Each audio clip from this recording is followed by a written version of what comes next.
네, 바로 이어서 봐요.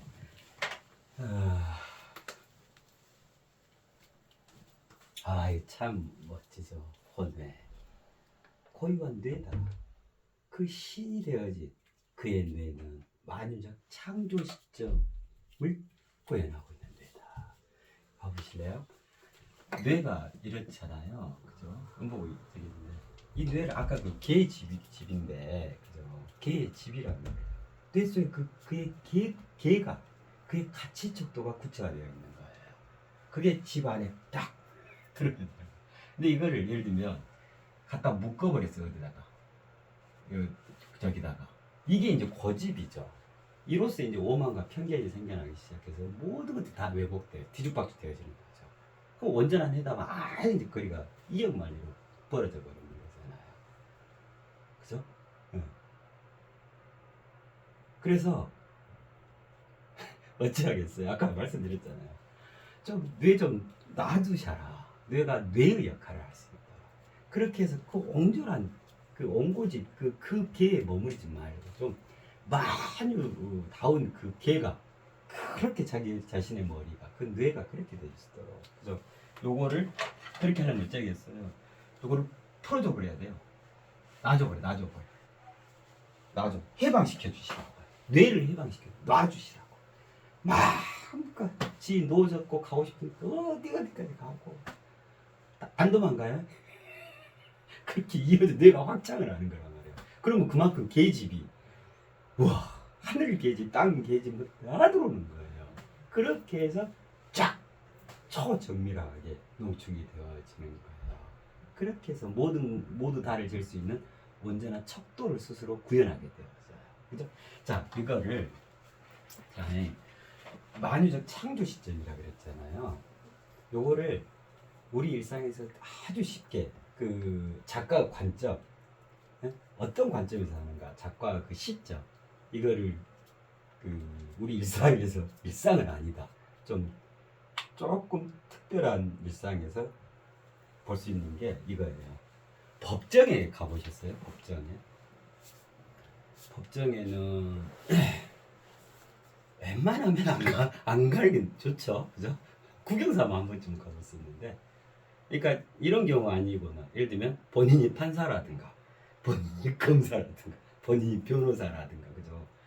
직업상 법정에 가야 하는 경우하고, 그 다음에 또 어떤 경우 억울한 일을 당하면 뭐 지금 자신이 증인해줘야 될 수 있잖아요. 예를 들면 이런 경우 빼고는 우리가 법정은 제가 다 법정이 뭔지 다 낱낱이 설명드릴 테니까 다시는 뭐 법정 안 가시도록 그리 하시게요. 법정에 가면요 이렇게 돼 있어요. 딱 들어가면 뭐 다 천편일주로 아마 그리 됐을 거예요. 정면에 보이는 여기가 이게 판사석이에요. 판사석. 그래서 판사 누구 뭐 한 명, 두 명, 세 명 이렇게 같이 이렇게 있잖아요. 그러고는 이제 딱 이쪽이 이제 여기서 보면 오른쪽이죠. 여기서 보면 왼쪽 이렇게 좌석이 둘이 쫙 갈라져 있어요. 이 거리가 조만큼 이렇게 돼요. 여기가 변호사석이에요. 변호사. 자, 여기는 그럼 뭔 석이겠어요? 검사. 검사석. 그래가지고 이 변호사석에 그 당사자, 그죠? 여기 이제 같이 앉기도 하고 뭐 안 하기도 하고. 그 다음에 이제 여기가 딱 칸막이 쳐져 있어요. 여기 이제 문 하나 있고 칸막이 쳐져가지고 여기가 이제 뭐냐면 여기가 방청석이에요. 이렇게 돼 있어요. 그러니까 출입을 어디로 하냐면 요리하게끔 돼 있어요. 그리고 판사님들은 여기서 들어오게끔 돼 있고, 그죠? 변호사님들은 이미 들어와 있던데 뭐 이리 돼 있어요. 그 다음에 경찰이 이제 뭐 요쯤에 딱 대기하고 있어요. 자, 봐봐요. 이게 참 극명하게 얘기해줘요. 이 시점을. 자, 일단은 어떤 소설이든 간에 주인공이 등장하잖아요. 그죠? 자, 그러면 보세요. 주인공은 항상 여기에 해당하겠죠. 1인칭 내가 죄를 지었는가 안 지었는가 이거잖아요. 그잖아요. 그래서 여기가 이제 주인공 있어. 주인공. 자, 그러면 이 주인공을 가지고 직접적으로 1대1로 서로 반박하는 게 이 검사석이죠.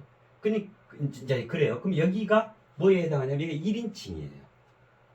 이게 1인칭이겠죠. 근데 판사는 그걸 양쪽을 다 이렇게 보고 과하다 싶으면 그만하시오. 이유 있습니다. 뭐요? 이유 허락합니다. 아니요. 휴정합니다. 다시 속기하면 내도 며칠을 또 할게요. 이런 거 다 결정해요. 최종적으로 여기서 딱 심판을 하잖아요. 최종적으로. 징역 몇 년 몇 돌 아니면 무죄 아니면 뭐 유죄 이거 딱 판결하죠. 그러면 얄짤 없는 거잖아요. 그죠? 자, 그러면 어쩌냐면 이게 여기는 1인칭 시점인 거예요. 근데 서로 상반되는 시점이죠. 뭐냐면 여기는 1인칭 이 변호사는요. 변호사석은 1인칭 주인공 시점이에요. 그러니까 직접적으로 그 당사자가 나와서 본인이 했던 행위의 주인공이잖아요. 그러니까 나는 이러이런 뜻으로 했고 이러이러해서 이렇습니다. 그래서 이제 이쪽에서는 항상 뭐라고 하냐면 죄가 없어요 얘기를 하는 거예요. 여기는 죄가 없어요 석이에요. 여기는 그렇기 때문에 나는 죄가 없어요. 여기가 내가 죄가 있어요 이런 경우는 없잖아요. 그럼 변호사는 뭐 하는 사람이냐면 죄가 있어도 없게 만드는 사람이야. 죄가 없는 사람을 정말 없다고 그죠? 100% 저기 하는 그 변호를 해주는 거란 말이에요. 근데 검사는 아니야 너는 무조건 죄가 있어. 여기는 죄가 있어요. 그러지 않아요. 죄가 있어. 여기서는 죄가 없어요. 죄 있다니까 없다는 게요. 그럼 이제 판사가 조용히 하시오. 법정을 모독하지 마시오. 이제 이 중심을 잡아가면서 이쪽 얘기도 듣고 이쪽 얘기도 듣고 이러면서 이제 진짜 팩트가 뭐냐. 그래가지고 최종 판결을 내리잖아요. 그러니까 여기는 뭐냐면 3인칭 시점인 거예요. 이 편도 아니고 이 편도 아닌 판사는 3인칭 시점이에요. 그래서 여기는 2인칭이 있을 수가 없어요. 무조건 내가 죄를 지었냐 안 지었냐 이거에 대한 거거든요. 그래서 이쪽 변호사석은 1인칭 주인공 시점인 거예요. 그럼 검사석은요. 1인칭 같은 1인칭인데 1인칭 관찰자 시점이겠죠. 아니요. 내가 그 DNA도 했고 그다음에 물증이 있고 심증이 있고 이러이러기 때문에 쫙 종합해서 관찰하건데 넌 죄가 있어. 뭐 이제 이런 거잖아. 여기는 1인칭 주인공 시점. 난 죄가 없어요. 여기는 1인칭 관찰자 시점. 너는 객관적으로 딱 보니까 죄가 있어. 지금 이거잖아요. 죄의 유무잖아요. 그럼 이걸 최종적으로 판결하는 것은 3인칭 시점에서 하는 거예요. 판사석이. 그러니까 여기는 이제 어떻게 되냐면 여기도 그러면 3인칭 시점일 거 아니에요. 방청색도. 아니 당사자가 아닐 거 아니에요. 여기도 3인칭인데 또 이건 어떻게 되지? 이게 소설의 시점이 다 드러난다니까요. 3인칭 여기가 관찰자 시점인 거예요. 3인칭 그러니까 이제 소설적으로 표현하면 소설 영어로 3인칭 작가 관찰자 시점인 거예요. 여기가. 그죠? 그럼 여기는요. 3인칭 여기가 3인칭 전지적 작가 시점이죠.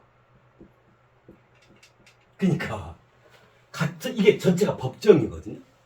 다 이렇게 생겼어요. 그래서 이 법정에 딱 들어가는 순간 4가지 시점이 동시에 작동이 되는 거예요. 이건 뭐지? 재판이 시작되는 순간. 1인칭 주인공 시점과 죄가 없어요. 1인칭 관찰자 시점. 죄가 있어요. 관찰자 시점. 판사가 3인칭 작가 관찰자 시점에서 이걸 이제 조율을 해가는 거예요. 근데 1인칭 변호사석, 검사석, 판사석 이거 다 보고 있는 게 방청석이에요. 여기가 또 숫자도 많아. 그럴 거 아니에요. 여기 관련된 사람, 여기 피해를 주는 사람 측, 피해를 받은 사람 측, 뭐 다 모이거든. 여기에 친구의 친구도 모이고, 이모의 삼촌의, 조카도 모이고, 사건이 크면 클수록 이거 막 난리가 나잖아요. 근데 이 방청석은 어쩌냐면요. 요 시점을 다 봐요. 네. 주인공 시점, 변호사가 뭐라고 변호하고, 만약에 이제 거기 해당자가 있으면 그 사람이 무슨 얘기를 하는가를 여기서부터 다 듣고, 이게 다 들을 수 있게끔 돼 있어요. 검사가 그거에 대해서 죄가 있다라는 것을 객관적으로 입증하는 그 소리를 또 다 들어요. 그 논리, 이런 걸 다 들어요. 증거도 다 여기가 요 뒤에 요쯤에가 여기도 스크린이 하나 있고 여기도 스크린이 있어요. 그래 필요한 뭐 프레젠팅 자료가 있으면 거기다 쫙 비춰가지고 막 이게 가서 보면 웃겨요, 웃겨. 제가 없어요. 제가 있어요. 조용히 하세요. 가만히요. 또 방청석에 있다 보면 막 웃음도 터지고 어떤 분이 이제 증인석은 증인 여기 하나 빠졌네. 여기가 증인석이에요. 문이 여기 있어요. 증인은 여기에 제 앞면에 대기하고 있다가 증인 출두하세요 하면 이렇게 가요. 그래가지고 이제 여기에 이렇게 올리고 선서하는 게 있거든요. 그러니까 자세히 말씀드릴 테니까 법정 가지 마세요.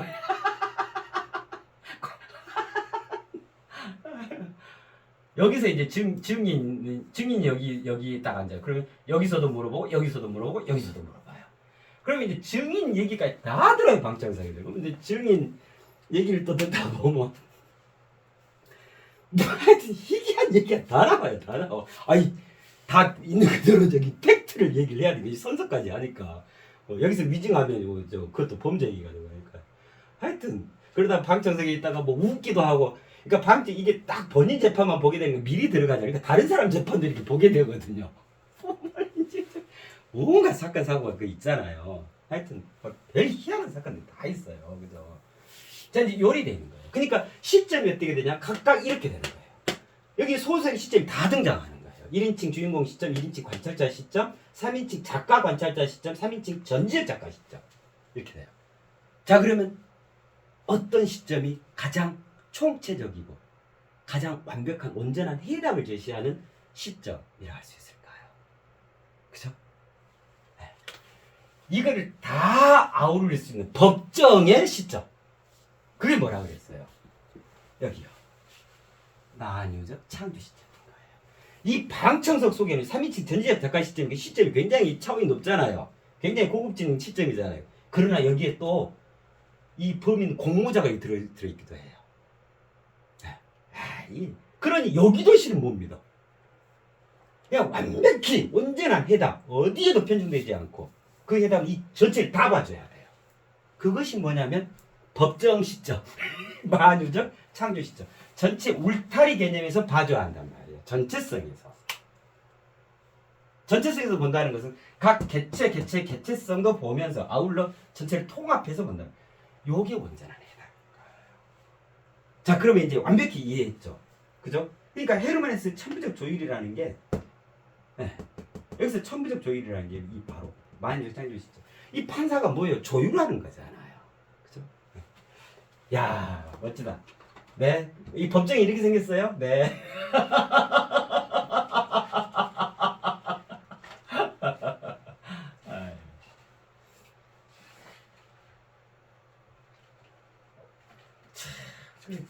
그러니까 참 그것도 그렇더라고요.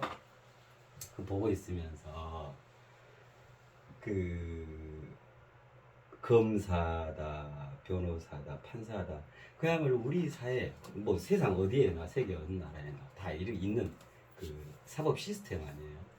그러면 이제 이게 쉽게 되지는 게 아니잖아요.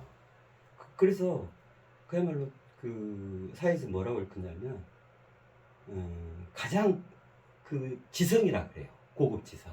그죠? 거기에 그 의사 선생님들 계시고, 그러니까 소위 우리가 흔히 그런 표현 하잖아요. 사자 들어가는 그 직업. 굉장히 학창시절 공부도 잘했고, 또 머리도 그만큼 또 명석하고 그러실 거 아니에요. 그래서 거의 우리 사회 지도층에 해당하는 저기란 말이에요. 근데 막상 가서 들여다보면 정말 그래요. 어떤 경우는 변호사가 제가 분명히 이만큼 있는데 어쨌든 이거를 제일 잘한 것은 제가 없다고 만드는 거고, 근데 어쨌든 이걸 제일 줄여가지고 이만큼 있어요. 내게 이만큼 있어요. 이제 이게 변호사를 잘한 거잖아요. 그러면 이건 또 이미 어떤 면에서는 우리가 이제 넓게 생각해 보자고요. 이 만유적 창조 시점이 뭔지, 왜 만유적 창조 시점이 하는지, 억울한 사람을 구제하는 측면에서 변호사가 절대로 필요한데 또 변호사는 거기에 그치지 않잖아요. 죄를 하여튼 줄여. 그게 변호사예요. 그래서 돈을 더 많이 벌잖아요. 시절은 그렇잖아요. 그러니까 이 보면 그 참에서 어쨌든 어긋나지는 거예요. 야, 저것도 참 아니다. 그렇게 공부하고 그렇게 우리 최고 지성이라고 대한민국 최고 지성이라고 저 자리에서 이르러서 그 하는 일이 죄 지은 사람 죄를 없게 해주는 거란 말인가? 죄를 안 지은 척 그렇게 해주는 거여야 할까? 근데 똑같아요. 그럼 검사는요? 검사는 어쨌든 죄가 있게 해야 해요. 있다라고 이거를 객관적으로 입증을 해야 해요. 그 논리며 그 증거며 빼도 박도 없으면 그걸 가지고 무조건 예를 들면 이제 좀 극단적으로 얘기하면 죄인을 만들어야 하는 거예요. 여기는 이제 그래서 이제 억울한 경우가 이제 될 수가 있겠죠. 이제 그러는데 어쨌든 여기는 죄를 부풀리는 거예요. 이만한 것을 가지고 예를 들면 자범이 막 공범이 되고 주범이 되고 막 뭐 이럴 수 있는 거고, 그죠? 근데 또 터무니없이 그렇게 한다 이 얘기를 하는 게 아니에요. 나쁘다 이 얘기가 아니라 그거를 우리가 인간이라고 하는, 그죠? 이 만유적 창조 시점이라는 것을 먼저 이해하기 위해서 지금 예를 들어보는 거예요. 그래, 그 두 장면을 보면서 이도 아니고 저도 아니다. 어째 저리 고생하고 저렇게 최고의 학벌과 최고의 지성이라고 얘기되는 분들이 참에서 어긋나는 거야. 여기도 참에서 어긋나고 여기도 참에서 어긋나고. 와, 참 참 묘한 생각이 들어요. 또 판사. 근데 또 요즘에는 판사도 탄핵한다 하니까 글쎄 이걸 어찌해야 되나. 그럼 또 방청석 바로 내 옆에 앉아있는 요 분도 이제 저분하고 가까운 거야. 예를 들면 저기 범인이라고 지목된 분하고 가까운 거야. 그러니까 이제 예를 들면 증인석으로 나가면 어쩌냐면 이쪽 편을 들어주는 거야. 그것도 아닌 거야. 또 증인이 이쪽에서 나가요. 여기는 반대편이야. 그러면 가서 죄가 없는데 죄가 있다고 막 만드는 거야. 이것도 아닌 거야. 이 법정 그 좁은 공간에서 이루어지는 이 인간 만사가, 인간 군상이 정말 여러 가지를 생각해요. 어느 것 하나 참 온전치 못하다. 참이 아니다. 그럼 진정으로 참은 뭐냐 말이에요. 만유적 창조 시점인 거예요. 이것도 참이 아니고 이것도 참이 아닌 거죠. 그렇다고 아예 참이 아니냐? 아니죠. 참 반. 또 온전한 참이 안 되는 거죠. 그래요. 삼라만상이 세상 만사가 실은 그래요. 그러지 않아요? 나하고 누구하고 1인칭 1대1로 어떤 다툼이 벌어졌어. 얼마나 이 세상에 고발 사건이 얼마나 많은데요. 저기 유명 정치인들부터 국가도 고소해요. 네. 고소 고발이 없는 데가 없어. 진짜. 그럼 개인과 개인이 1대1로 그 갈등 상황 어떤 그런 게 됐다. 그러면 무조건 내가 잘했어요. 이쪽에서는 내가 잘했어요. 내가 나르치 쏘고 누가 잘했냐고요. 둘 다 맞고 둘 다 틀린 거예요. 그 둘에게서는 그렇게 대립해있는 1대1 그에게서는 답이 없는 거예요. 그래서 만유적 창조 시점, 천부적 조율이 필요한 거예요. 이게 신의 시점입니다. 신의 관인 거예요. 이것이 신의 고뇌예요. 그의 고뇌. 그래서 외로워요인 거예요. 이 마음, 이 고뇌 어린 그 상태를 누가 이해를 하겠냐 말이에요. 그죠? 이렇게 들으면 검사석이 맞고, 이렇게 들으면 변호사석이 맞고, 이렇게 들으면 판사석이 맞고, 이렇게 들으면 방청석이 맞네. 어디 편들 거예요? 편됨이란 아예 없죠. 그냥 온전함만 있는 거잖아요. 모든 다만 있는 거잖아요. 그죠? 자, 이게 이제 만유적 창조 시점입니다. 됐습니다. 자, 그러면 이제 그 다음부터는 아주 수월하실 거예요. 이걸 이해하셨기 때문에. 그러니까 각각 구조가, 이 결마다 구조가 어떻게 되냐면 문답이에요, 실은. 자, 보세요. 나르치스와 골트무트 아기자기한 동행에 대한 그 물음에 대한 이게 답인 거예요. 헤르만 헤세의 천부적 조율. 자, 여기도 보세요. 이제 여기는 안 받고 나지. 이제 그런 구조예요. 이렇게 해서 하나의 결을 완성하는 거예요. 자, 이제 한 결이 끝났죠. 그 다음 결로 또 갈 거잖아요. 뭐 한결 같은 이거를 쭉 끝까지 이어져요. 어디까지? 스승과 제자까지로. 내리사랑까지로. 그러니까 내리사랑 결국 한결같은 그 사랑, 그 한결같은 그 사랑으로 모두 다가 그냥 사랑으로 하는 이 사랑결, 사랑의 숨결, 사랑의 물결, 사랑의 비단결. 결로 시작해서 결로 끝나는 거예요. 결이고 인간이 되어줘야 해요. 진짜. 또 서로 정말 결이고 그런 인간이 될 수 있도록 함께 이가야 해요.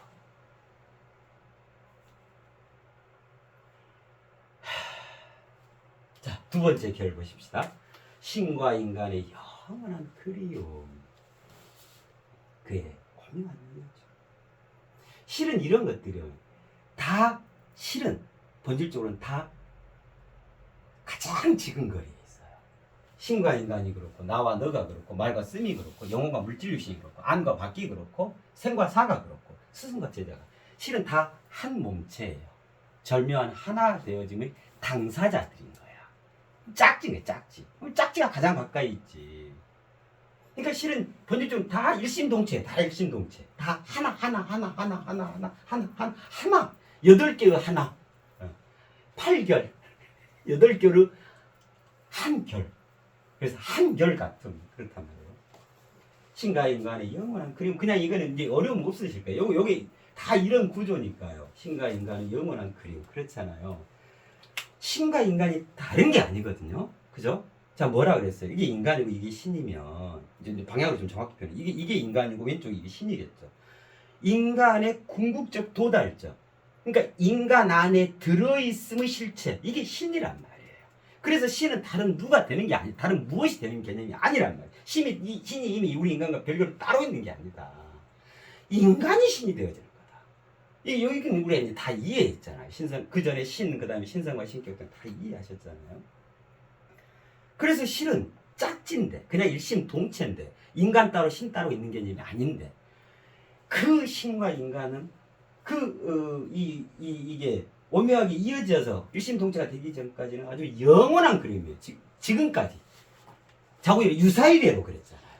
비로소 지금 여기에 와서, 그죠? 그야말로 그의 오묘한 이어져. 그죠? 아주 창조 시점에 의한 그는 여러분 자신을 얘기하는 거예요, 지금. 그죠? 그의 오묘한 이어짐을 통해서 그렇게 영원한 그리움으로만 그의 미가 엄청나는 거잖아요. 인간에게서 신은 그란 말이에요. 이제 여러분이 신이 됐잖아요. 그러면 그가 되어지신 거. 그에서 여러분의 이름 그의 이름인 거예요. 그 그리움이, 그의 리가, 그의 살아있음이 온전히 움터났기 때문에, 그죠? 이제 그가 신인 거야, 본질적으로. 다 움터났다고 하는 것은. 엄으로써 움터나면 끝이잖아요. 그래서 이름을 가져. 신, 신묘, 이렇게. 여기에서 신묘라는 이름을 갖는 거잖아요. 그래, 오묘한 이어죠. 그죠? 아예 영원히 신과 나는 따르고 나는 무조건 기도만 하고 의지만 의탁만 하고 빌기만 하면 됐다고 생각했는데 그게 아닙니다. 만유의 창조 시점에서 이어져 있지 않기 때문에 이어져. 그로써 신이 인간이고 인간이 신이 되어진 거죠. 자, 그럼 여기는 뭐라고 표현하냐면 이젠 일사천리로 갈 수 있을 거예요. 그의 그러게요. 자, 이거는 그의 고독이라 표현되어 있어요. 자, 왜 그럴까요? 그가 뭐죠? 이미 신이잖아.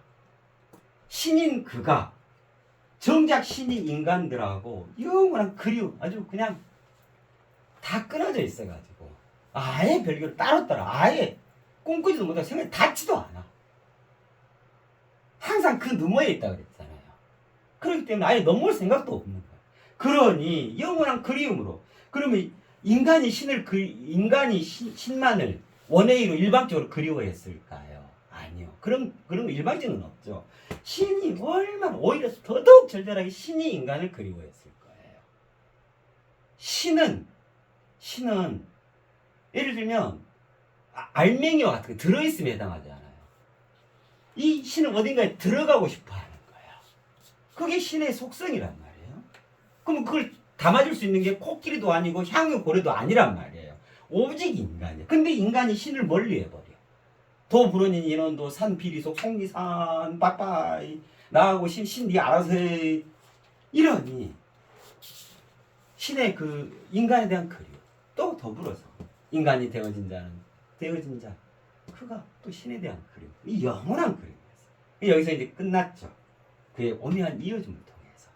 그럼 이 전체는 뭐라 표현했어요? 그의 고독인 거예요. 홀로독.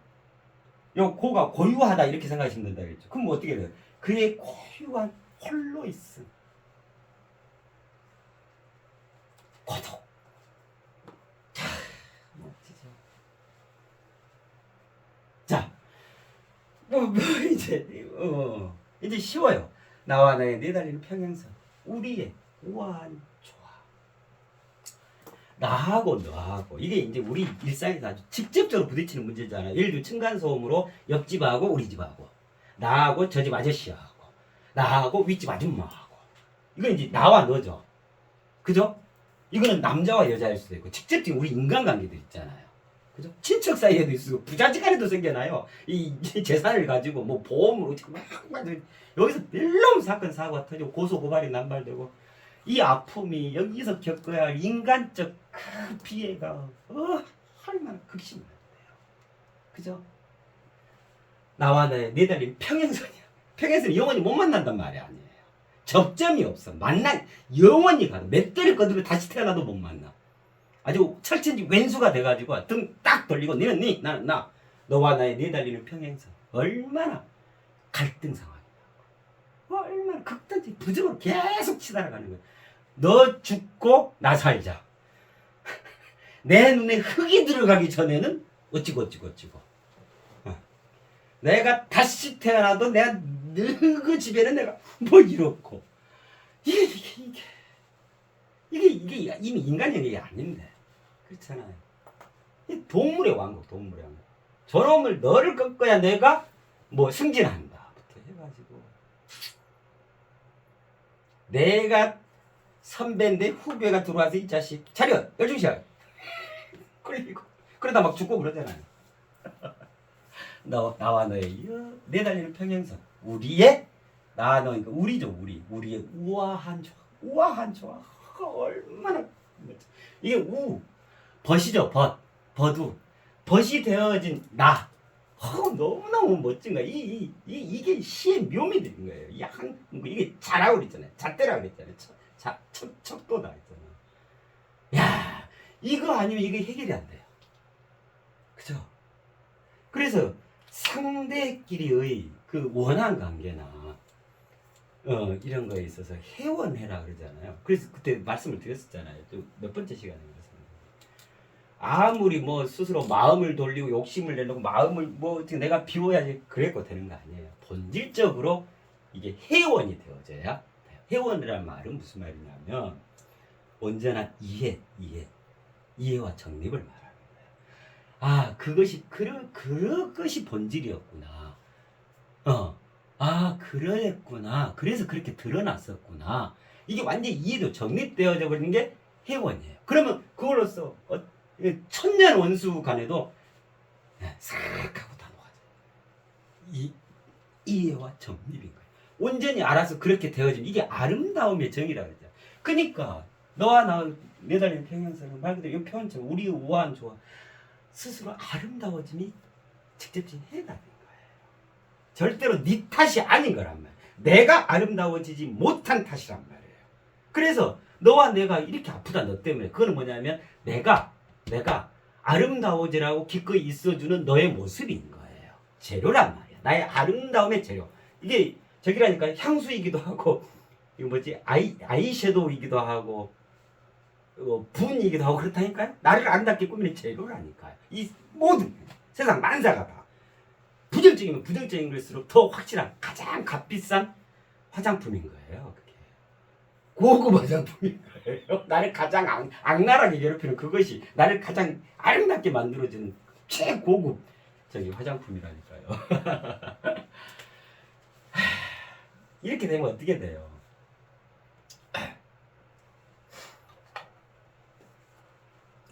여기는 뭐에 해당할까요? 그의 고통이에요. 고통. 얼마나 아프냐고. 그래, 니들이 아파. 내가 아픈 거야, 내가. 신인 내가 아픈 거야. 내 품에 있는 똑같은 자식인데. 어떤 차별을 둘 수도 없는 자식인데. 니들이 그렇게까지 서로 갈등을 하냐. 내가 아파. 내가 잘못했고. 항상 부모 탓해요. 부모님 그러잖아요. 자식이 저기 하면 내가 왼수다. 내가 왼수다. 내가 너를 이렇게 길러서 그랬구나. 그러잖아요. 그건 똑같은 거예요. 그러니까 그 부모의 고통이 얼마나 극심하겠어요. 그의 고통인 거예요. 자, 이제 그렇기도 하고, 요 고가 뭐죠? 고유한. 예. 고유한 통행. 고통. 실제로 고통을 통해서 진정으로 통해지게 돼요. 고통 없이. 왜 아픔만큼 성숙해진다 그러잖아요. 얼마나 서로 아프겠노. 너희들 아프지. 나는 더 아프다. 아픈 만큼 우리의 우아한 조화로 다 거듭나요. 멋지죠. 그래. 자, 그 다음 봐요. 말과 쓰의 상이한 명분. 그러잖아요. 이게 보통 우리가 뭐라 그래요? 언행이라 그러잖아요. 언과 해. 참 언행일치가 힘들어. 겉과 속이 달라. 표리일체는 같은 거고 표리부동 다르지 않다. 이것도 친구. 이게 틀리다는 걸 뭐라고 표리부동은 같지 않다 이 말이죠. 표리부동 같을 동자에 표리부동이네. 그죠? 자, 이 언행일치를 못하는 거는 뭐냐면 안과 밖이 어긋나기 때문에 그렇잖아요. 밖이 행이고 안이 언이잖아요. 마음 먹은 대로 안 돼요. 안 해요. 못 해요. 그죠? 예. 말 같음에 상이한 명분. 근데 여기다마다 다 명분이 있어요. 연초가 되면 담배를 끊어야지. 이건 이제 말이잖아요. 아주 대대적인 선포를 해요. 천상천하에 담배 끊으리라 삼남한테 선포를 해요. 그래서 이제 3일 지나면 뭐라 그래요? 3일 천하로 끝내놓으라. 작심삼일이라 그러지. 언행일치가 안 돼. 그러면 이제 첫 3일은 명분이 확실하죠. 먼저 나는 어떻게 되든 좋은데 우리 가족한테 내가 치명적인 해를 입힌다. 그러고 나도 해를 입힌다. 안 좋다. 그 다음에 아무리 들어봐도 백해무익이라 한다. 그래서 이제 나는 절에 고대에 있구나. 내가 여기서 바뀌어야 돼. 바뀌지 않으면 나는 절에 고대에서 떨어져 죽어. 그래서 담배를 끊으리라. 3일간 이게 명분이 되죠. 아이고 확실한 명분이죠. 천상천하를 울리는 명분이잖아요. 그래서 이제 3일 지나면 이게 이 3일 넘기면 그러니까 일주일 넘기면 담배 끊게 돼요. 이게 그걸 뭐라 그래? 담배 끊는 금단 현상. 이거 정말 아예 녹다운 돼버리거든요. 이거를 헤어나야 돼요, 여기에서. 그래야 담배를 끊게 되거든요. 근데 또 나중에 또 금방 예를 들어 담배를 3년을 끊어도요. 담배 쫙 빨아무는 순간 바로 그 되살아나고 그 희한해. 그 담배의 그 신묘함이에요. 그 다음에 이제 안 하잖아요. 4일부터는. 명분이 또 필요하잖아요. 내년부터 하리라. 아빠에게 1년만 기회를 줘. 그래서 보니까 옆집도 피네. 명분 아주 말마다 명분 따라오고 쓴마다 명분 따라요. 그냥 평생 언행일치가 안 되는 거예요. 표리부동으로. 아니고 같은 거죠. 말 같으면 상이한 명분. 말씀이 위대한 통합. 그 쉬워. 그죠? 이게 말이고 이게 쓴이라고 그랬잖아요. 여기 돼야 진짜 이게 말씀이라고 그랬잖아요. 그 말씀의 정의는 뭐라고 그랬어요? 멋진 맛의 향연. 그죠? 법문. 이제 그랬었잖아요. 제가 그래서 여기는 뭐에 해당하냐면 그의 도예요. 그의 도. 이 도는 이거에 해당하겠죠. 말 그대로 도, 진리, 도를 닦는다 할 때 그 도요. 고도, 그의 고유한 도. 그죠?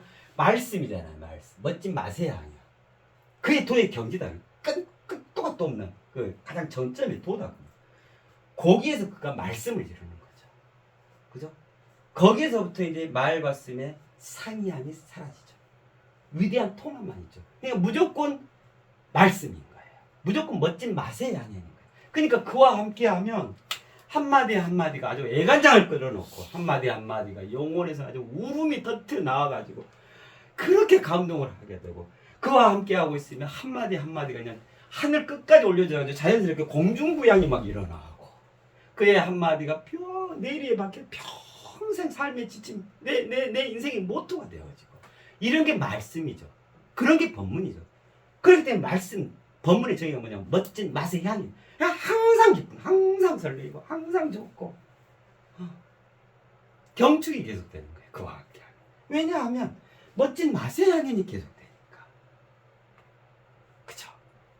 그의 고유한 도가 말씀으로 풀어지는 거예요. 자, 그렇게 되고 그 다음에 영혼과 물질 육신의 아득한 피해 이제 시간이 여기까지만 살펴보고 좀 쉬었다. 영혼과 물질 육신의 아득한 괴리 인체의 절묘한 합일 이 보이실라나 합일이에요. 인체의 절묘한 합일 그렇거든요. 영혼과 물질 육신은 직접적으로 우리 인체를 구성하고 있죠. 이로써 우리는 살아가죠. 그죠? 생명력을 얻고 생명 활동을 하고 생명체로서 그죠? 영원토록 생명 활동을 해가는 거죠. 그죠? 영혼과 물질 육신이 한 체죠. 실은 가장 지근거리에서 안과 바뀔 뿐이에요. 근데 아득한 괴리 그것이 얼마나 아득한 괴리 아주 완전히 철저하게 격리 분리 되어져 버립니다. 그러니까 내 속에 들어있는 나의 본질과 그 영혼이죠. 내 밖으로 나의 그 드러난 이 모습과 영원히 불일치하는 거야. 알다가도 모르겠고 내가 내 존재의 의미를 모르고 내가 살아가야 하는 존재의 이유도 도저히 알 수도 없는 거고 아예 어긋나기만 하고 꼬이기만 하고 그죠? 정처 없고 그저 머리에 삿갓 하나 쓰고 그렇다고 시가 또 지어지냐면 그것도 아니고 그냥 방랑하는 삿갓이요.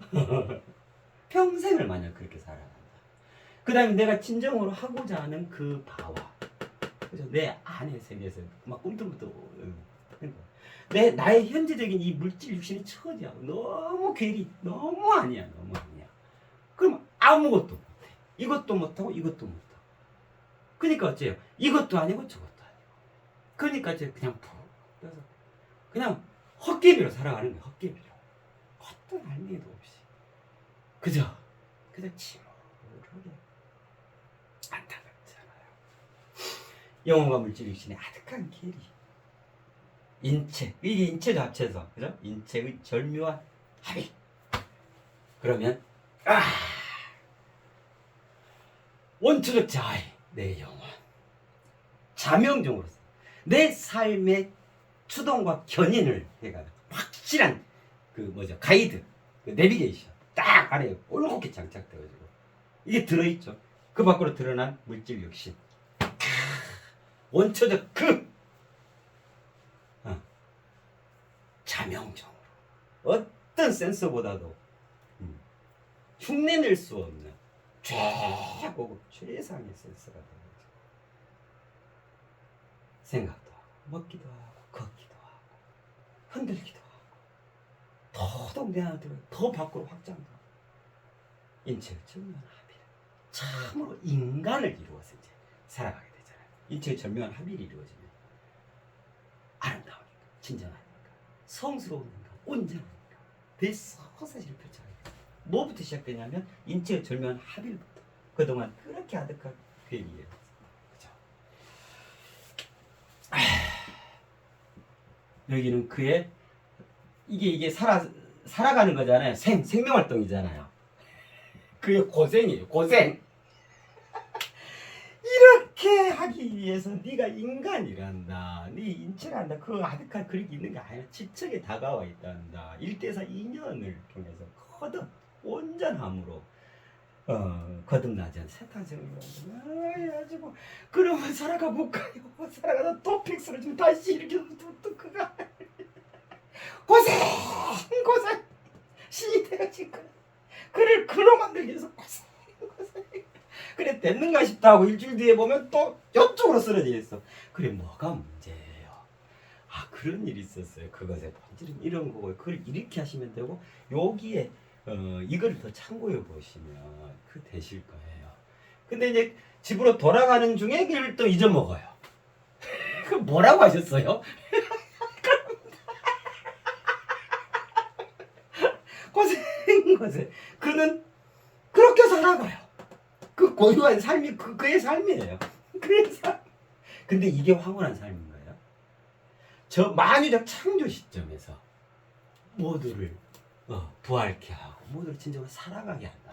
이거보다도 보람된 게 어디가 있나. 그죠? 가장 위대한 원대한 큰 삶인 거예요. 이게 그의 고생입니다. 자, 여기까지만 와도 여기 좀 쉬었다 해야겠다. 여기까지만 와도 여기가 지금 뭐에 해당하는 거예요?